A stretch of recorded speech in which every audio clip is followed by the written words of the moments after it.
Hey everyone. Okay, I'm trying to go live right now because I wanted to try this and I'm just making sure that I'm clicking go live in all the right places. And there's one right there. Okay, I'm trying this out. I've never done this live thing before. And I don't know if it's going to be all messed up, but I wanted to try it. And so on my Substack, I have a chat window. Like if you go to dearparents.substack.com and click on the chat button, you can find this week's Ask Me Anything. And one of the questions is specifically from the chat window. And so the question today from Stephanie, and if you want to get your question asked, just go to dearparents.substack.com. Look under chat. There's a place where it's an Ask Me Anything chat thread that has all the questions. This question comes from Stephanie. What are your newborn baby general rules for casual visitors? And specifically, when do you let casual visitors start coming?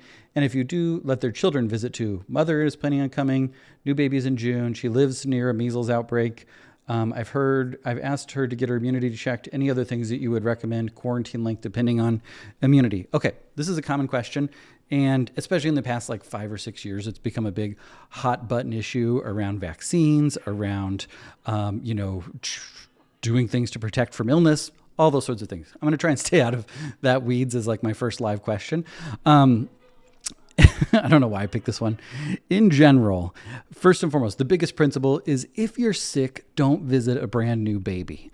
If you are sick, if you are in the throes of fever or just started a cough or runny nose, or you had a really significant exposure that you're aware of, just wait a couple days to go see the baby. It's nice to go see babies, but we also don't want them to get sick. And the reason that we don't want to get them sick, there's really two reasons. One, nobody wants a sick baby, especially when they're first born. Their immune system is not as robust as you and I's immune system. And so they're more likely to get an infection and for it to turn into a serious bacterial infection. So aside from not wanting to get your child, your grandchild, your neighbor's friend, whatever, sick, the other reason is because a newborn fever requires a hospital stay. A newborn fever requires a hospital stay. And so if your toddler is sniffly and coughing and they still go on a play date or something along those lines and they get a fever, they're down for, a couple days with a runny nose or cough or those sorts of things. But a newborn under 28 days of age, if they have a fever of 100.4 or greater taken rectally, that is a trip to the ER. That is a blood culture, a urine culture, which involves a catheter, a spinal culture, like a spinal fluid culture where we put them on their back and we do a lumbar puncture to check their cerebrospinal fluid for infection. And it's at least 24, 48-hour hospitalization to make sure that there isn't a serious bacterial infection that we're missing. And the reason for that, to the same point, is that their immune system isn't well developed. And also we know that they don't always tell us in all the different ways that they are sick. And so we have to watch them really closely to make sure that things don't go downhill too quickly. Now, so if you're sick, stay away. Don't get a fever in the first 28 days. Don't give a baby a fever. When it comes to the parents, how do we advocate for our child while also getting to see close relatives and people that are important to us? I would prioritize close family first.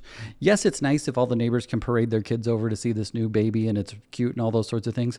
But if we're trying to avoid illnesses, we're going to focus on our close family members first so that they can get access and we don't have to stay huddled up in a little bubble for a month. But we're not exposing them to every little germ that can come and go, because if we have a bunch of kids, we know that several of them have runny noses and one might be working their way towards a runny nose, and it just increases the likelihood that they're going to get an infection. And so when I tell parents what to do is have close relatives that aren't sick that want to see baby, come and see baby. Have them wash their hands. Don't kiss baby, because we know, and I think this is something that you could probably just send out as a general text message to everyone. Hey, excited to have you come see baby. Our pediatrician wanted to remind us, don't kiss the baby. There is this, adults get cold sores, not a big deal for them. But babies that are exposed to the virus that causes cold sores, it can cause fever and they can get hospitalized. It can also cause changes in their brain and big issues. So don't kiss baby when you come visit baby. And so talking through with parents, grandparents, loved ones, that sort of information is just helpful as a starting place. So then you don't have to be living in fear that they're going to kiss the baby, because who doesn't like to kiss babies, I guess. And so that is one of the things that I tell them. And then when it comes to the seasonality, summer is a much nicer time to have relatives come and see baby, it's just hard to plan your baby around the seasons. When are they going to arrive and those sorts of things. So I typically just say, if you're sick, don't come visit baby. Wash your hands, reserve it for close relatives. And then after the first month, and especially after they get their first round of immunizations at 2 months, I say open it up and enjoy life a lot more. You can take your baby out, you can go visit people, you can have people come visit, try and have them wash their hands, all of those sorts of things. 2 really specific scenarios, and then I got to go pick up my kids from school. One is the measles outbreak. Now, if you're vaccinated against measles, then you are very, very, very likely not to contract measles and not to spread it. In this measles outbreak that we're dealing with now, over 93% of those that are infected were unvaccinated.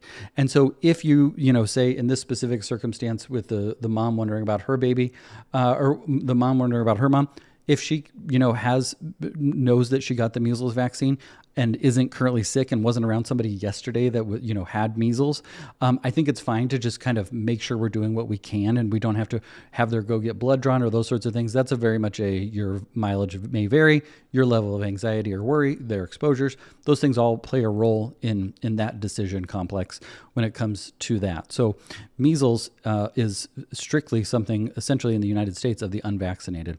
Now, this baby obviously can't get vaccinated, so we don't want baby to be around other unvaccinated children that were recently exposed to measles. But outside of that, I don't think it's a big thing to worry about. And then RSV. RSV is actually still going around. It's March 30th, and RSV is still going around right now. They actually extended the RSV season, which they don't typically do, because RSV is still going around right now.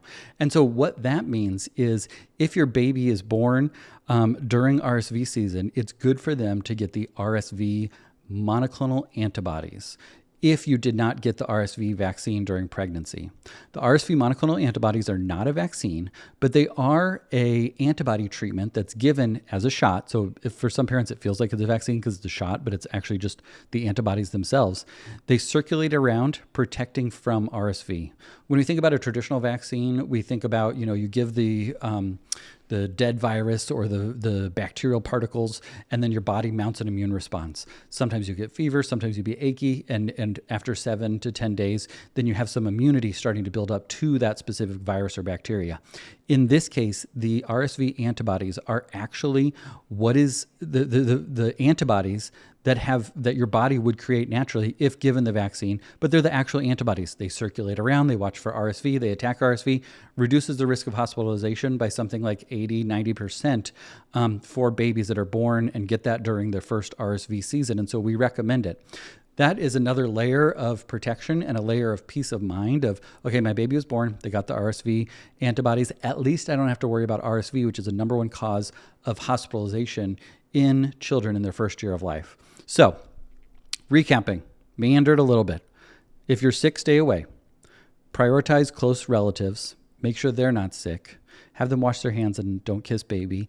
But it is important, I know, and it is important for us and for parents to have loved ones get to see and experience the joy of having a new baby. So I think there's a way to do it to do it safely without completely quarantining yourself off and also not taking them, like to visit a daycare as a 1-week-old. You wouldn't do that. So hopefully that's helpful. Hopefully that gives you some peace of mind. Comment below, comment somewhere about how this live experience went, if it was helpful, if you liked it. I haven't done it before, but I know that I'm broadcasting to like Substack, YouTube, Instagram, maybe even LinkedIn. Not sure how I go there. But I would love to hear your feedback on how it is helpful. And if you have other questions, go to dearparents.substack.com, click under chat, ask your question.